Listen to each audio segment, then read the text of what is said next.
കാഞ്ഞങ്ങാട് ആവിക്കരയിലെ അയ്യങ്കാളി സാംസ്കാരിക കേന്ദ്രം വായനശാല ഗ്രന്ഥാലയം ഈ വർഷവും അയ്യങ്കാളി ജയന്തി സമുചിതമായി ആഘോഷിച്ചു. ആഘോഷഭാഗമായി ജില്ലാ ആശുപത്രിയിലെ ബ്ലഡ് ബാങ്കിന്റെ സഹകരണത്തോടെ സമൂഹ രക്തദാന ക്യാമ്പും നടത്തി.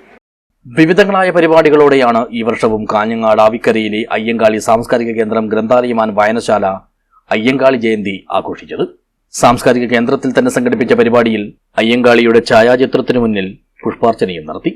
സമുദായ സംഘം പ്രസിഡന്റ് കെ സഞ്ജീവൻ അധ്യക്ഷനായി. 2024-25 വർഷത്തെ SSLC പരീക്ഷയിൽ ഉന്നത വിജയം നേടിയ സമുദായത്തിലെ കുട്ടികളെ ഉപഹാരം നൽകി അനുമോദിച്ചു. സെക്രട്ടറി പ്രജിത് കുമാർ സ്വാഗതം പറഞ്ഞു.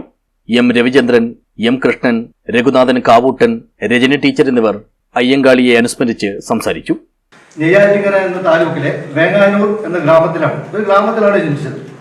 അവിടുത്തെ പൊതു ഇടത്തിലൂടെ നടക്കാനുള്ള അവകാശം നമുക്ക് അധികൃതർക്ക് ഉണ്ടായിരുന്നില്ല. ഒളിച്ചും പതുങ്ങിയുമല്ലാതെ നടക്കേണ്ടത് പൊതുനിരത്തിലൂടെ നടക്കാനുള്ള സഞ്ചാര സ്വാതന്ത്ര്യം ഉണ്ടായിരുന്നില്ല. ആ നാട്ടിലാണ് 1893 തമിഴ്നാട്ടിൽ നിന്ന് വാങ്ങിച്ച 2 കാളയും ഒരു വലിയ വണ്ടിയുമായിട്ട് തലപ്പാവും കസവും മുണ്ടും കയ്യിൽ കടാരയുമായിട്ട് ഈ സവർണ മാടമ്പികളുടെ സവർണ നിരത്തിലൂടെ വലിയ വണ്ടി വായിച്ചോടിച്ചത്.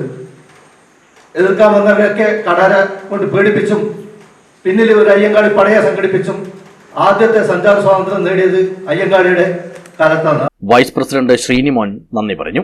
മധുര വിതരണവും ഉണ്ടായിരുന്നു. തുടർന്നാണ് ജില്ലാ ആശുപത്രിയിലെ ബ്ലഡ് ബാങ്കുമായി സഹകരിച്ച് രക്തദാന ക്യാമ്പ് നടത്തിയത്. ജോയിന്റ് സെക്രട്ടറി ജയമോഹൻ ക്യാമ്പ് ഉദ്ഘാടനം ചെയ്തു.